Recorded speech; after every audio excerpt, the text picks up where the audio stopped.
What is up, bros? I'm Josh here. In today's video, we're going over a recent dev blog post that announced that some of the upgrades in this game available on your ships will be changed in an upcoming patch in patch 0.9.1. Now, it's about a month from now, so plenty of times for these to get tweaked a little bit before they eventually go live. But there are some decent little changes, and I thought I'd go over them and explain what they're replacing, what has been combined, and what to expect on the upcoming upgrades.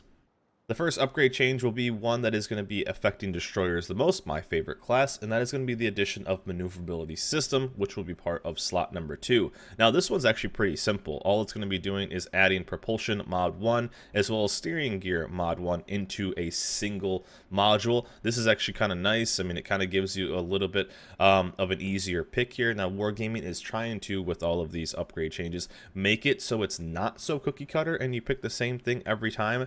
This, to me, seems to go against that a little bit. Yeah, you had the choice. Do I want to lose my propulsion? Because there are some ships that seem to lose their propulsion more, lose their steering more. However, this one is going to be a super easy pick. It's just going to combine these two in slot number 2, and it's going to be a very easy choice to pick on all your destroyers, obviously. Even maybe on some cruisers, maybe the French cruisers, maybe some of the upcoming cruiser lines as well could even take this. It just kind of avoids all of that. Well, at least chunks it down 20%. So a pretty simple one here for the first one, but one that I'm excited for destroyers. The next upgrade we'll go over is one that will hit slot number 3, and that is Torpedo Tubes Mod 1. Now, the choices you normally get in Mod 3 are the main battery Mod 2. AA is an aiming system. There could be some extra ones as well, maybe plus sonar or something like that, depending on which class you are using. But this one is going to affect mainly torp ships, which is going to be mainly destroyers, and mainly just a couple lines of DDs. But plus 20% to torpedo tube turn speed. So this is going to be one that is actually going to be kind of on the aiming system mod 1, where torpedo tube speed is already plus 20%, as well as negative 40% of risk of torpedo tubes becoming incapacitated. So that's going to be a little bit like the torpedo mod 3 here, but it's going to make it even lower. And then actually give plus 5% speed to torpedoes. Now, this is going to be kind of interesting. There's also a captain's skill that will give that, but this one doesn't have a trade-off. So with the captain's skill here, torpedo acceleration, you get 5 knots, but you also give up 20% of your range. This one will just purely be ship torpedo speed plus 5%. So a nice little bonus there for some of them, 2-3 knots, depending on which line you're playing, up to maybe 4 or something like that, if you get some of these new ones that are going to be potentially crazy. But just a nice one, I think, if you are playing a torp line, that's going to be kind of the way to go. Now, it's kind of giving you the option here, maybe more accurate guns with aiming system, or do you want to just go full-blown torpedoes? I guess that'll be your choice here. I know, depending on certain lines, it's going to be the kind of, but the extra speed on the torpedoes could make it a bit of a nicer choice for both, you know, kind of anything that really uses torps, depending on that. So I think maybe on Russian and French, you're probably still going to want those guns being as accurate as possible, since that's your main thing. But on IJN, or even maybe the USN or even German, you might actually like the new torp speed, especially on some of those ships that have very slow torps like the Sims or the USS Black. Those could be ones you'd like the little extra speed basically for free. So definitely a bit more of a choice here in slot 3, and I'm kind of excited to see what happens with it. The next upgrade will be another slot 3 addition, and that'll be aerial torp tube modification 1, and this will be plus 5% to aerial torp speed. So this is going to be one that I think will also be okay, but maybe not used as much as the other one.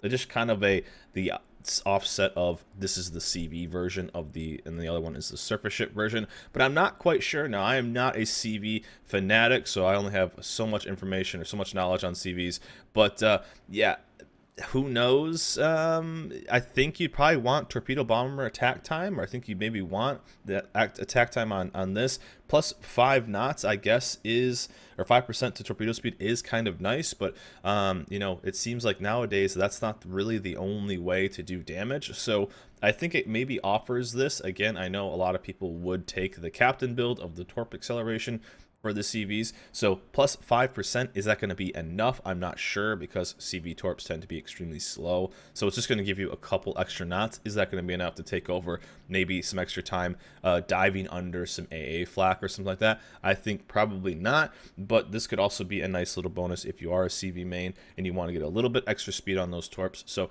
the option will be there. It's hitting slot number 3. So for you CV players out there, you may have a bit of a challenge on what to pick here. Seems like maybe some of the ones might be better, but hey, the option is there for faster torps. The next upgrade is going to be mainly one that affects battleships, and this is one that's been a long time fight for Wargaming's balancing team, and that is trying to get away from just concealment expert being by far the best captain or the best upgrade for battleships, then target acquisition basically being worthless. This is going to be replacing target acquisition, and actually this is one I could see being changed a little bit. However, what is going to be happening with this is it will get replaced and allows for torpedoes to be detected at a fixed distance of 1.8 kilometers, regardless of the torpedo's detection range. Vigilance skill will improve it. I think we did the quick math, and vigilance would even make it about 2.25 kilometers, somewhere around there, 2.2, 2.3, somewhere in there. So a assured distance on that detection. Now this is one, also it adds 5% to the ship's torpedo detection, so you're going to be getting ships with like 70%, high 60% torpedo protection against torps if they do take this. Now, it is a pretty big, it is going to be slot number 5, and it replaces this. So it's still concealment versus target acquisition, but they really want to kind of make this a choice. Right now, concealment is just so ungodly better compared to target acquisition. It basically doesn't give you anything. But now, with that fixed range, the problem with this is it nerfs some ships. RIP Deepwater Torps, RIP the Pan Asian line, which is just completely getting forgot about basically by Wargaming, and it kind of buffs some other ships like 20-kilometer Shimas and even some of the other IGN torps that really don't need buffs, I guess. You know, things like the Haragumo thing, anything that has higher than 1.8 kilometers on its torps are basically getting a buff because it's now a fixed distance of 1.8. Now, this has kind of gotten some heat from a lot of us CCs and other people and testers. I personally think the fixed distance is a very dumb idea. I think having anything fixed, because it affects so many ships, I think a flat percentage would probably be better. Maybe a 50% increase or a double or whatever you want to do, but a fixed percentage depending on torps, so it's not a flat range, because that really kind of hurts certain ships that give up to have very stealthy torps. You know, Pan Asian DDs give up not being able to hit destroyers with their torps to be able to have very stealthy torps. Now their torps are basically almost doubled, and then other torps that are kind of, you know, they get punished for being longer range, like the Shima 20 kilometers, are now getting a pretty nice buff here. So it does, I think, affect too many ships too drastically and gives nerfs to ships that don't need it, buffs to ships that don't need it. It'll be interesting to see how this one, if any of these get changed, I think this one will. I would like to see probably a 50%, as you see the current one in game, range of assured acquisition of ships, plus 50%. I think it would be nice to have that 50% across the board of just torps. That would give you a nice little extra bonus on top of vigilance. But it's cool to see they're trying to maybe get a bit of synergy here with this module and vigilance. Vigilance is a captain's skill that I think has maybe fallen back a little bit on priority for captains. So with having this, it could definitely help.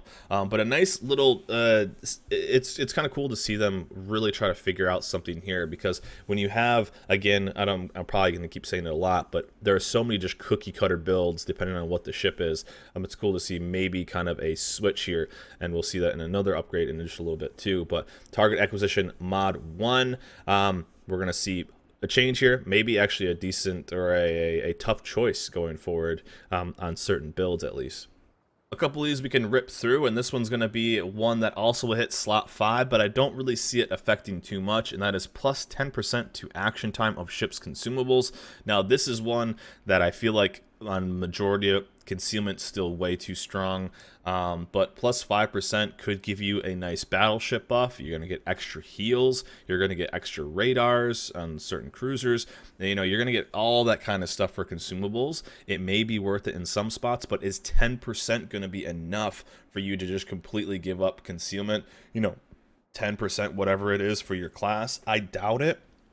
But we could see some stuff maybe with some legendary modules as well, getting some nice synergy here, assuming the legendary module doesn't take up the 5 slot. But again, concealment in this game is basically king, and dropping that for something that, you know, maybe you'll get a little bit more hydro, you'll get some more heals, or a longer heal, which means more heal, longer radar, longer repair window. That could be kind of nice. You know, you could see maybe some synergy here with things like the Montana legendary module, where the heals last longer and there's a very short window of being able to repair. You could see stuff like that, but right now concealment still is king in my opinion, and we'll see what this kind of affects. It's going to take some playing and tweaking and testing with this one, but we could see some change here. But I think for the normal player, this won't really make much of a difference, but you could see some skilled situations where this might actually work, depending on ship and certain builds around it.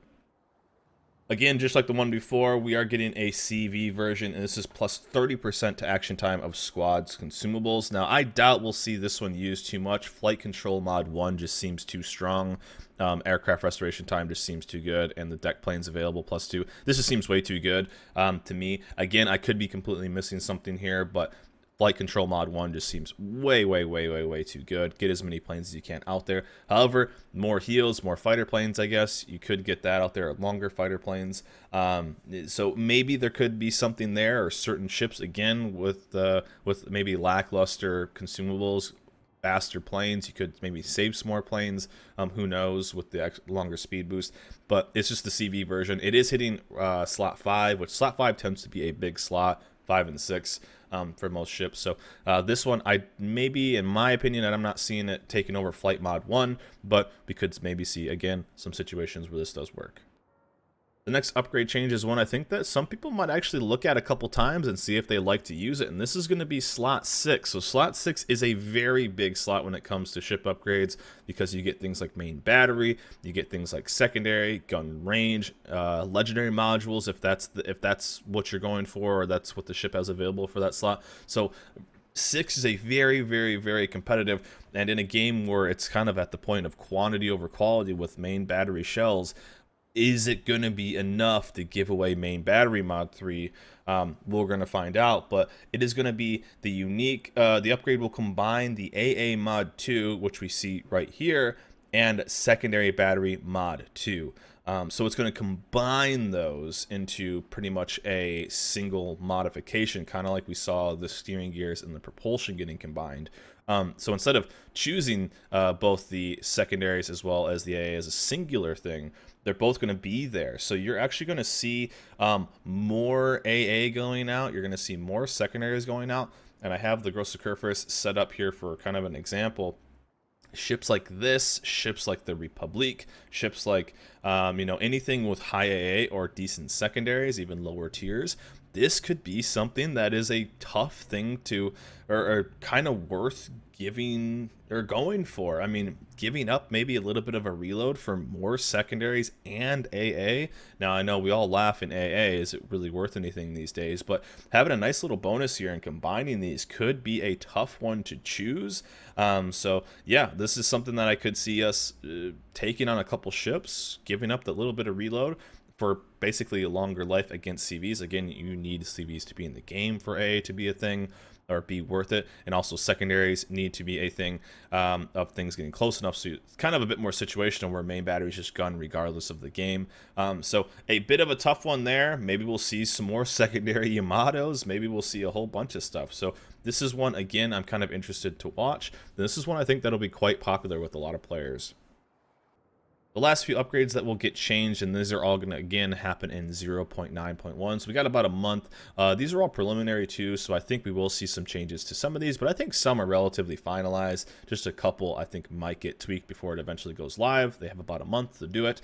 But the next one will be Damage Control System Mod 1. This is this is available in the slot 2, and this is just simply going to get an addition of 2% to ship's torpedo protection. So a nice little bonus there. I mean, it's nothing crazy, it's not game breaking or anything, just a small little addition there to add on to the risk of catching fire, risk of flooding. Just a small little addition there of 2% to flood chance. The next one will also be in the same slot, and that is Defensive Fire Mod 1. Now this is pretty much going to stay how it is, but also is going to reduce the reload time of defensive AA fire consumable by 10%. So not only is the action time of the AA consumable going to be 20% longer, it's actually going to have a cooldown. This is just added onto this. a 10% on the reload time lowered by 10%. So a nice little buff there. I mean, I think a lot of people, including myself, have started to drop AA consumable a lot on ships because, you know, it's AA these days. It doesn't really seem to do too much, sadly, but it will be a nice little addition to there, both damage control system and defensive AA fire. The last couple are going to be in slot number 3, and this is the first one is actually kind of cool. It's going to affect main battery mod 2. Now, this is one that has been completely never used for many, many years. This is one that's been around for a long time, and kind of surprised they haven't changed it just until now. This is one that maybe was used on the York back in the day, you know, some really slow turret ships. But what it does is it gives you the main battery traverse plus 15%, the current one, main church verse plus 15%, but you have a slower reload. It slows down the reload. Now they are completely taking away the penalty on the reload. So this is going to be a nice little addition to you know, basically an extra marksmanship in a way. So your Warspite players, Anshan, Grimyashi, where there's really slow turrets for their class, Yamatos even are going to have kind of faster turrets. So if you're a Battleship player, even some cruiser players, or even some DD players, this could be a nice little pickup here. Now, slot number 3 is getting a lot of changes, a lot of different choices, but this one losing that reload speed, which basically made it so people didn't really use it. This is going to be a nice little change and kind of an extra marksmanship. So if you are having a slow turret ship and you want a little bit of love, there you go, a free one for slot number 3. Also, AA Gun Mod 1, which was in the same slot right here. Kind of another one that isn't really used too much. Bonus to numbers of explosion produced by salvos from AA defenses, replaced by 20% reduction to the priority AA sector preparation time. So this is obviously when you hit your tilde key, or I think it's like P key or O key, whatever it is. It has a build up time, your AA gets the full amount, and then it has a cooldown time. That is going to lower that cooldown time by 20%. So could be kind of nice. Again, I don't want to be a broken record, but AA these days seems to be just weak overall. So will it be used too much? I'm not quite sure. But overall, a bunch of upgrades are getting changed, and I'm kind of excited. Again, Wargaming really trying to get away from the copy pasta builds on ships, and I think some of these will actually achieve that. And it's cool to see some that really haven't been used in a long time or aren't getting used at all, kind of maybe get some life thrown into them. So will be kind of cool. But this was a kind of a requested video going over these, what they replace and what the upcoming upgrade will give. But overall, I hope this video keeps you guys up to date. Again, these are all preliminary, so we could see some changes, and what I want to keep you guys up to date on everything that's going on in World of Warships. Anyways, that's it for me. Hope you guys enjoyed this video. Remember, like, subscribe. I'll see you guys next time.